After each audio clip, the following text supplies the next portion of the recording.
Chers amis, bonjour, ici Paul Emmanuel, postdoctorat en biologie pour la Science te parle. Vous le savez, enfin ceux qui me suivent en tout cas depuis un petit moment, le savent, avant d'avoir la Science te parle, j'avais une autre chaîne qui s'appelait Culture de droite, que j'ai créée en 2014 et que j'ai arrêtée en 2018. À cette époque, j'avais pour objectif, je m'étais donné pour objectif de contrer le discours de droite dominant sur le net, pour peu que l'on puisse appeler ça d'ailleurs un discours de droite. Et très clairement, ce discours de droite, c'était quoi? Eh bien, d'un côté, vous aviez un discours à la Soral et de l'autre côté, vous aviez un discours à la Zemmour. Bon, simple, hein, on ne peut pas dire les choses autrement. Donc, moi, j'avais pour objectif de contrer ces deux discours, de parler d'antisémitisme, d'histoire, etc., de religion. Donc, je parlais beaucoup de politique, beaucoup de religion, un petit peu d'histoire, un petit peu de science. Et certains d'entre vous m'ont dit, est-ce qu'on pourrait voir ces vidéos? Alors non, parce qu'elles n'existent plus sur Net, mais j'ai décidé de vous faire plaisir. Et toutes les vidéos qui peuvent rentrer un petit peu dans le cadre de la Science te parle, eh bien, je vais vous les remettre telles quelles, sans les changer, avec juste cette introduction au départ, que vous sachiez un peu de quoi il en retourne. Et en général, je mettais les dates sur ces vidéos, mais en gros, elles ont été faites entre l'été 2014, date de la création de la chaîne, et l'été 2018, date de la fin de la chaîne. Et cette période, ça correspondait aussi à la période où j'écrivais pour Mike Borowski.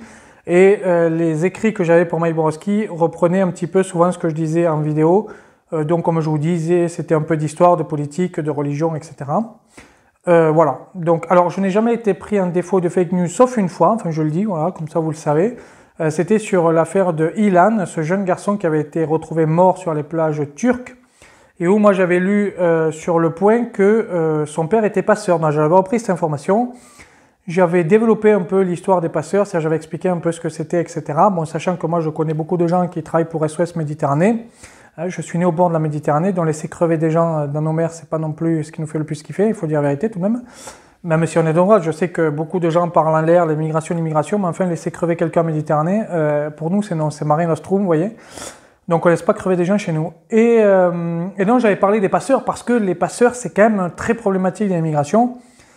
Et j'avais été débunké, on m'avait dit c'est pas un passeur, Le Point avait commis une erreur, etc. Bon, moi je me fiais à des magazines comme Le Figaro, Le Monde, Le Point, Marianne, Le Nouvel Obs, etc. C'était essentiellement mes sources ou des livres. Voilà, je parlais beaucoup de livres aussi, comme les livres de, comment il s'appelle, du géographe Guilly. Donc voilà, c'était quand même assez sourcé. Voilà, donc je vais vous mettre les vidéos ici avec cette introduction à chacune des vidéos. J'espère que ça vous plaira. Ça vous fait plaisir parce que certains me l'ont demandé. Et ceux qui ne connaissaient pas mon travail d'il y a presque une dizaine d'années maintenant, parce que 2014, c'était presque il y a 10 ans tout de même, je commence à vieillir. Je vous remercie, je vous dis à très bientôt. N'oubliez pas de partager, commenter. Alors elles n'ont pas forcément la même rigueur que ce que je me donne aujourd'hui. Voilà. On évolue toujours, n'est-ce pas? Je ne dis pas que tout mon travail était exceptionnel, loin de là. Et même sur la Science te parle, des fois, je devrais revenir sur certaines vidéos. Je vous remercie, je vous dis à très bientôt. Au revoir. N'oubliez pas de commenter, de partager, de vous abonner si la chaîne vous plaît.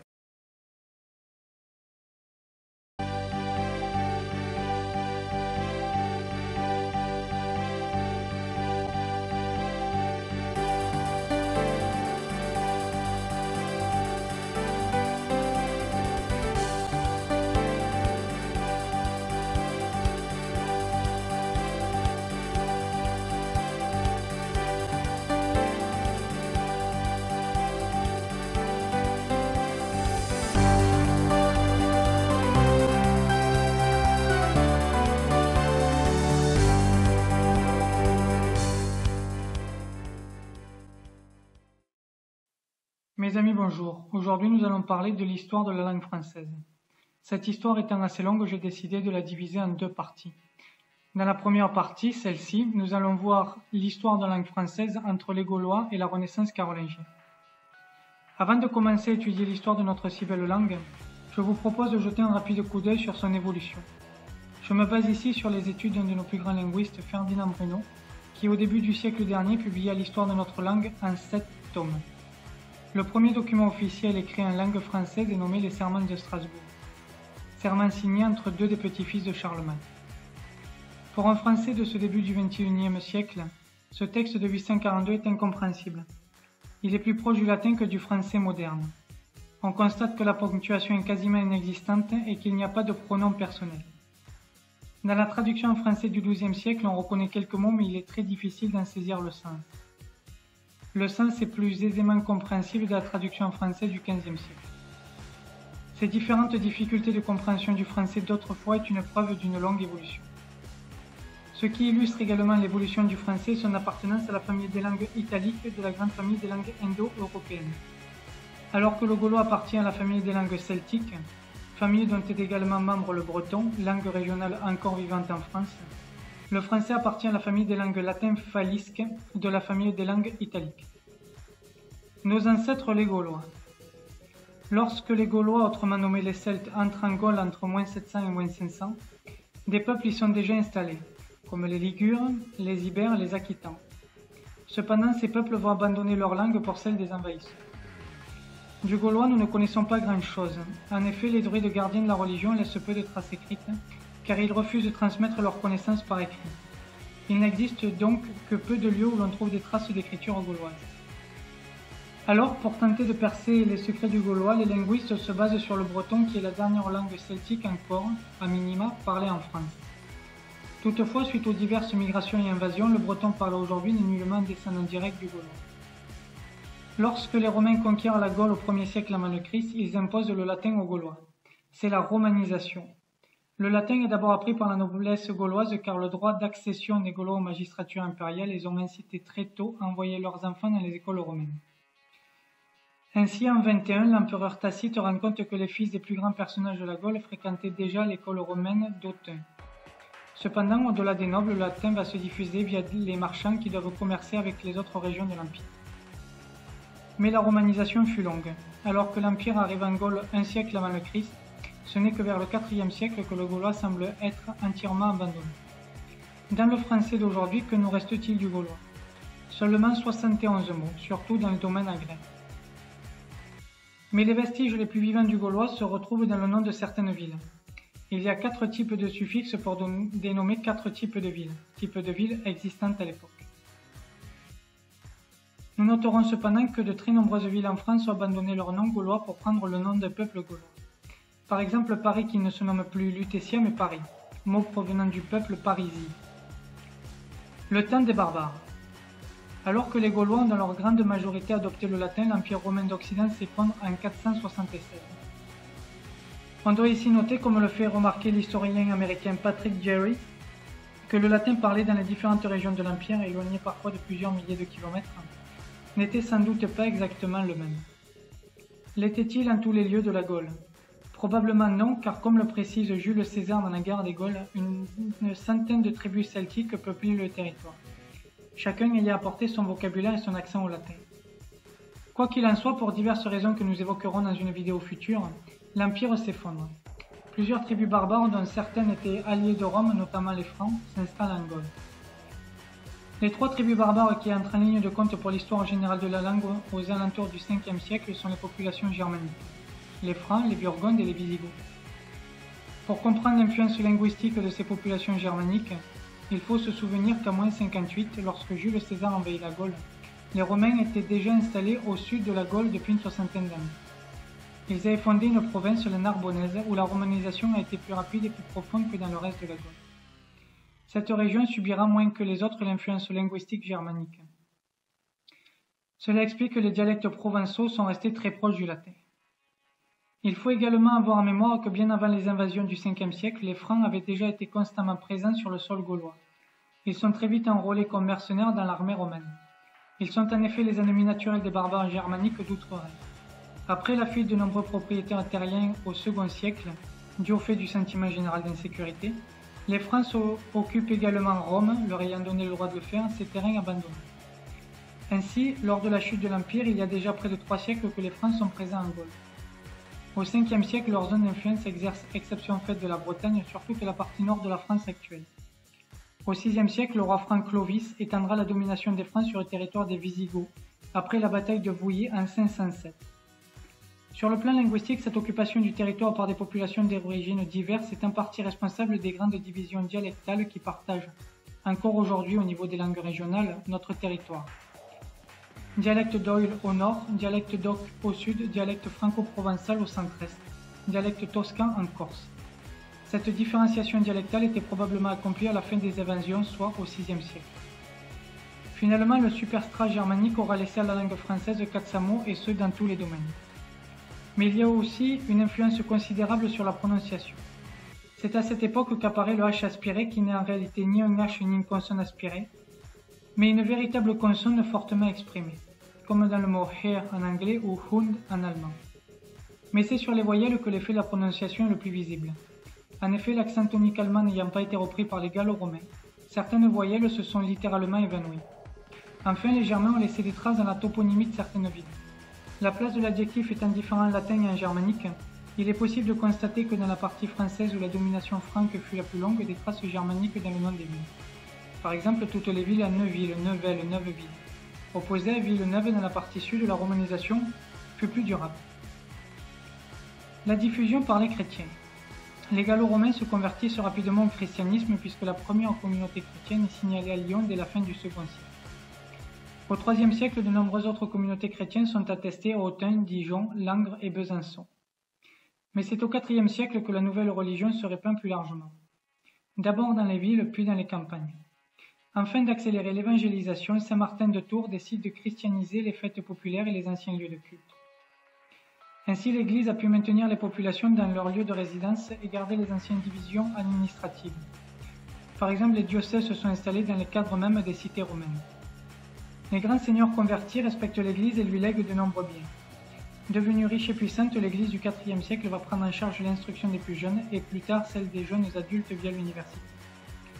Clovis, roi des Francs et fin stratège, comprend l'importance de cette nouvelle religion et après avoir épousé Clotilde, une princesse chrétienne burgonde, se convertit au christianisme en 495 ou 496. Dès lors, il devient le protecteur de l'Église, désormais seule autorité morale en Gaule depuis le naufrage de Rome en 467. À sa mort en 511, Clovis laisse un vaste royaume à ses héritiers, où des populations de langue romane et germanique cohabitent. L'Église, via ses liturgies, ses ateliers copistes et ses écoles, diffuse le latin et diffuse la culture gréco-latine. Toutefois, le latin est plus pur et évolue, à tel point qu'au IXe siècle, la langue parlée est si différente du latin de l'Empire qu'en 813, le Concile de Tours demande que les homélies soient traduites dans les langues du peuple et recommande que les prêches soient faites dans ces langues. Fait important, avant le Concile de Tours, Charlemagne, dont la langue était germanique, mais grand admirateur du latin, demande à des moines étrangers, notamment Alcuin, alors célèbre pour avoir su préserver la connaissance du latin authentique, de mettre à la portée des fidèles la Vulgate, la Bible, traduite en latin par saint Jérôme 4 siècles plus tôt. Grâce à ces moines, on constate que l'on pensait parler latin alors que l'on parlait depuis longtemps du gallo-roman. Les efforts de Charlemagne et de ses moines étrangers conduisent à ce que l'on nomme aujourd'hui la Renaissance carolingienne. On réforme le mode d'écriture des livres en imposant la caroline avec des mots séparés et des majuscules en début de phrase. Cette Renaissance carolingienne est aussi celle du latin qui, grâce à un enseignement rénové, reprend en vigueur et reste la seule langue écrite. Une nouvelle élite est ainsi formée. Latin à l'écrit, gallo-roman au parlé, pour que le peuple puisse se passer de l'une à l'autre, sont imprimés au 8e et 9e siècle des glossaires, c'est-à-dire des dictionnaires. Les deux plus célèbres sont les glosses de Reichenau pour passer du latin au roman et les glosses de Cassel pour passer du roman au germanique. Ces glosses ainsi que les sermons de Strasbourg sont des mines d'informations pour les linguistes qui travaillent sur l'évolution du français. C'est également à cette période qu'apparaît le futur tel que le connaissons aujourd'hui. Je vous laisse en présence de l'évolution de certains mots et vous dis que nous verrons plus en détail dans une vidéo prochaine la Renaissance carolingienne. Je vous remercie. Je vous invite à faire un tour sur ma page Facebook et à vous abonner à ma chaîne si vous avez aimé cette vidéo. À bientôt.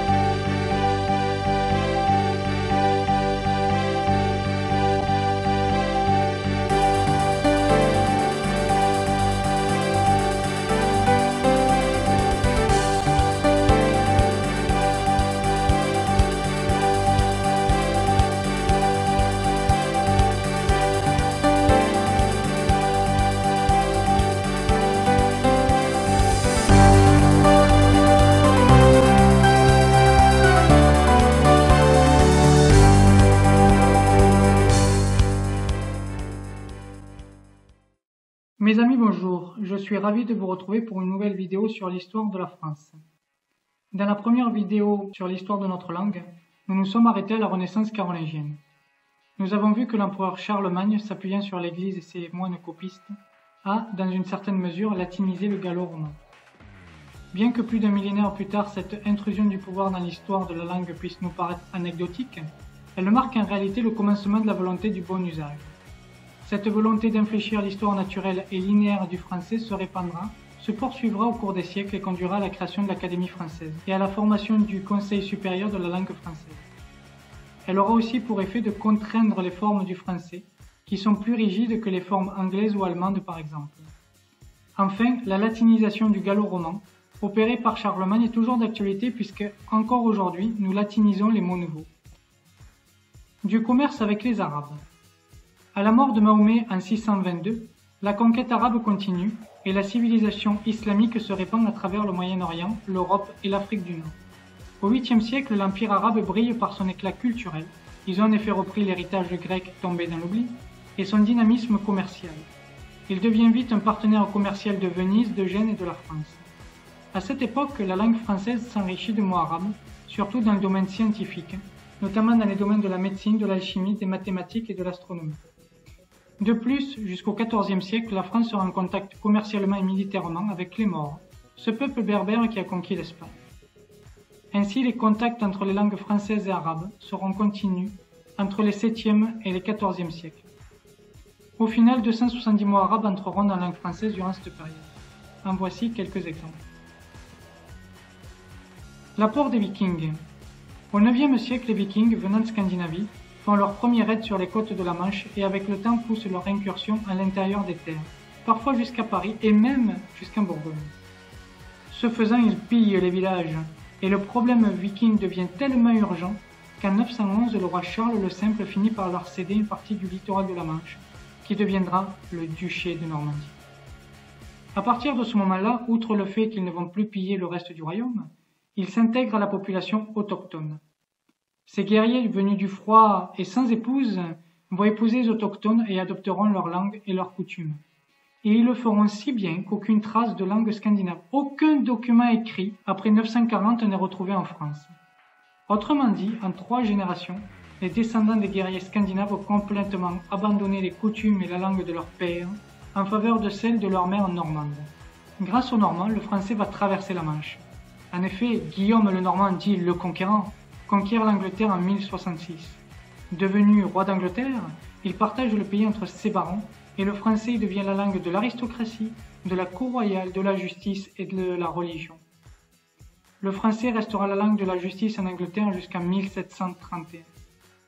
Le roi d'Angleterre le plus célèbre chez nous, Richard Cœur de Lion, avait pour langue maternelle le français. La plus haute distinction de la noblesse anglaise, l'ordre de la Jarretière, créé le 23 avril 1348, a pour devise une exclamation en français « Honni soit qui mal y pense ». Tous les rois anglais de 1066, c'est-à-dire de Guillaume le Conquérant, à 1399, c'est-à-dire du roi Henri IV de Lancaster, ont pour langue maternelle le français. Ces 3 siècles d'utilisation du français ont laissé de nombreuses traces. Ainsi, de nombreux mots anglais dans un lexique plus spécialisé que certains mots d'origine anglo-saxon sont d'origine française. Quelques exemples. Mais il existe d'autres qui ont une origine française méconnaissable. Exemple pudding qui vient de boudin, bachelor qui vient de bachelier, bargain qui vient de bargainier, constable qui vient de connétable, forain de forain, squire d'écuyer, parson, mushroom de mousseron, match de mèche. Mais la langue anglaise a continué à emprunter des mots à la langue française au cours des siècles. Voici quelques exemples. Outre d'avoir exporté le français en Angleterre, les Vikings ont laissé des traces dans la langue française, essentiellement dans le domaine maritime. Là encore, quelques exemples. Les langues régionales. Dans la première vidéo, nous avons vu que l'invasion de l'Angole romaine par diverses tribus germaines est à la base des divisions dialectales de la France. Toutefois, au vu de l'immensité des territoires conquis par ces peuplades, notamment par les Francs, il est impossible d'expliquer le morcellement de la France en multiples langues régionales. En effet, si la seule explication était ces invasions germaniques, il n'aurait dû exister que 5 ou 6 langues régionales. Or, un recensement de ces idiomes régionaux en 1806 a montré qu'il en existait 21 dans la seule partie nord de la France. Pour comprendre comment s'est produite cette différenciation, il faut se souvenir des conditions de vie existantes au Moyen Âge. Durant une grande part du Moyen Âge, la vie est organisée sous le régime féodal. Le seigneur étant amené à avoir de multiples rapports avec les paysans, il devait se faire comprendre d'eux. De plus, les seigneurs ne communiquaient, ne se fréquentaient que peu, lors de mariages par exemple, mais c'était assez rare. C'est donc à l'intérieur des limites d'un fief que la langue se développe. Les différences devaient initialement être minimes entre les différents patois, mais avec le temps, elles se sont creusées. Toutefois, lorsque deux communautés proches, deux fiefs voisins entretenaient des relations constantes, les idiomes des deux domaines devaient être proches. De plus, les villes de marché, avec leurs forts qui drainaient à certaines périodes de l'année des gens de divers domaines, agissaient aussi dans le sens de l'uniformisation linguistique. En conclusion, les variations ne sont pas très importantes entre les domaines voisins, mais sont importantes entre domaines éloignés. Le français n'était alors qu'un dialecte parmi d'autres. La question qui se pose est comment le français s'est-il imposé? Il y eut pour cela plusieurs événements. Tout d'abord, l'éveil de Paris. En 987, Hugues Capet est élu roi par les grands du royaume, soutenu par les représentants de l'Église. Or, en 987, le duché de France, qui deviendra le domaine royal, est très réduit. Il se limite à Paris et à ses alentours immédiats, à une partie de l'Orléanais et du Vermandois, à la région d'Attigny-sur-l'Aisne et à une petite fenêtre sur la Manche. Durant son règne, Hugues Capet agrandit notablement les zones sous influence royale. Presque 2 siècles plus tard, à l'avènement de Philippe Auguste en 1180, le domaine royal s'est considérablement agrandi, essentiellement en direction du sud et de l'est. Dès lors, le français prend de l'importance, d'autant que le duché de France ne cessera de s'accroître au cours des siècles. Au-delà de la conquête territoriale des princes de France, le français, c'est-à-dire la langue de l'Île-de-France, va gagner de l'influence grâce à la littérature. Au début, la littérature française naissante, celle du XIe siècle, comprend surtout des chansons de gestes, longs poèmes épiques vantant des exploits de princes et autres personnages exceptionnels, qui étaient chantés par les jongleurs dans les foires et les fêtes populaires. Le niveau de langue utilisé se devait être simple pour être compris par le peuple. Il nous reste aujourd'hui, sous forme de manuscrits, 80 chansons de gestes, dont la plus célèbre n'est autre que la chanson de Roland. Aux chansons de gestes succède au XIIe siècle le roman courtois, où sous l'influence de la littérature des Pays d'Oc, s'expriment des sentiments délicats avec des raffinements dans l'expression que ne connaissaient pas les chansons de gestes. Le poète, nommé troubadour dans le sud, trouvère dans le nord, fait sa cour à la dame de ses pensées dans une langue subtile. C'est le temps des croisades, et les dames, esselées, leur mari étant parti guerroyer, s'ennuient et apprécient les histoires d'amour. Ce genre littéraire acquiert ses lèvres de noblesse grâce à Chrétien de Troyes. On notera que le français empruntera de nombreux mots au dialecte du Midi. Voici quelques exemples. Le français se diffuse donc à travers le territoire, et la noblesse entre guillemets de province souhaite parler comme à Paris cette langue raffinée. Ainsi, à la fin du XIIe siècle, prend naissance le lent mouvement qui, en repoussant toutes les autres langues locales à l'arrière-plan, fera du français la langue commune. Au moins au début pour les citoyens de la noblesse et les commerçants. François Ier. Durant 3 siècles, le français se propage et évolue. Les déclinaisons disparaissent peu à peu. Ainsi, dorénavant, l'ordre des mots est déterminant pour le sens de la phrase. Toutefois, les langues régionales ne disparaissent pas. Le latin est enseigné à l'école, et donc ceux qui savent écrire écrivent en latin. En 1227, Robert de Sorbonne crée la Sorbonne, première université de France, où les cours sont donnés en latin. La tradition latiniste de cette université est telle que les thèses se passeront en latin jusqu'au XIXe siècle. Face à cette Sorbonne peuplée d'ecclésiastiques traditionnalistes et farouchement attachés au latin, durant la bouillonnante Renaissance, François Ier va créer vers 1530 une institution concurrente, le Collège des 3 langues, pour latin, hébreu et grec, qui deviendra ensuite le Collège royal et que nous nommons actuellement le Collège de France. Les enseignements sont ici donnés en français. Ainsi, à partir de 1530, le français concurrence le monopole du latin comme instrument de propagation du savoir. De plus, avec le Collège des 3 langues, le monde des savants prend officiellement ses distances avec l'Église. Mais François Ier va plus loin, en officialisant le français dans tous les documents administratifs par l'ordonnance fameuse de Villers-Cotterêts en 1539. Nous noterons cependant que l'enseignement de haut niveau en français est un événement plus remarquable que la fameuse ordonnance. En effet, depuis le XIIIe siècle, de très nombreux documents officiels sont rédigés dans la langue du peuple et non en latin, le peuple ne comprenant pas le latin. Toutefois, cette décision royale est le premier coup porté aux langues régionales. D'autres coups y seront portés notamment pendant la Révolution. Dans ce grand mouvement de la Renaissance, d'autres domaines s'ouvrent aux Français comme la géographie avec les récits de Jacques Cartier en 1545, la médecine avec les ouvrages d'Ambroise Paré ou encore l'astrologie. Mais ce sont surtout les grammairiens et les écrivains qui vont soutenir l'emploi du français comme langue littéraire nationale. Joachim du Bellay va publier un manifeste enthousiaste pour la défense du français en 1549, nommé « La défense et illustration de la langue française ». Du Bellay peut être considéré comme l'instigateur de la Pléiade, mouvement littéraire qui a pour but de diffuser la culture antique en français, d'enrichir la langue française par rappel de mots anciens, par exemple. La langue française devenant un objet digne d'être étudié, la première grammaire française sera publiée en 1530 par un Anglais, John Palsgrave, et donc écrite en anglais. Dès lors, l'évolution du français ne suivra plus son cours naturel puisque les grammairiens vont sans cesse intervenir pour l'unifier et supprimer les mauvais usages. Ainsi, après un siècle, le XVe, de foisonnement où la langue française a accueilli à profusion tout ce qui pouvait l'enrichir, notamment 2000 mots provenant de l'italien, n'oublions pas que nous sommes en pleine Renaissance et que la France et l'Italie sont en contact permanent, et que surtout la France a une fascination notable pour l'Italie. La langue française, instrument de la centralisation politique, devient une affaire d'État. En 1635, Richelieu fonde l'Académie française, directement réglementée par l'État. Ses 40 membres, triés sur le volet, ont pour mission principale d'observer la langue, de la surveiller, de canaliser son évolution, de contenir ses débordements et d'éditer le dictionnaire. À partir de là, nous connaissons tous l'évolution que va connaître le français. Nous allons tous, absolument tous, devenir des martyrs de l'orthographe. Le bon usage cédera parfois sa place au bel usage. Il faudra aussi traiter le français et l'école, notamment à l'époque révolutionnaire, mais ceci sera fait dans une prochaine vidéo. En conclusion, que devons-nous retenir de ces deux vidéos sur l'histoire de notre langue?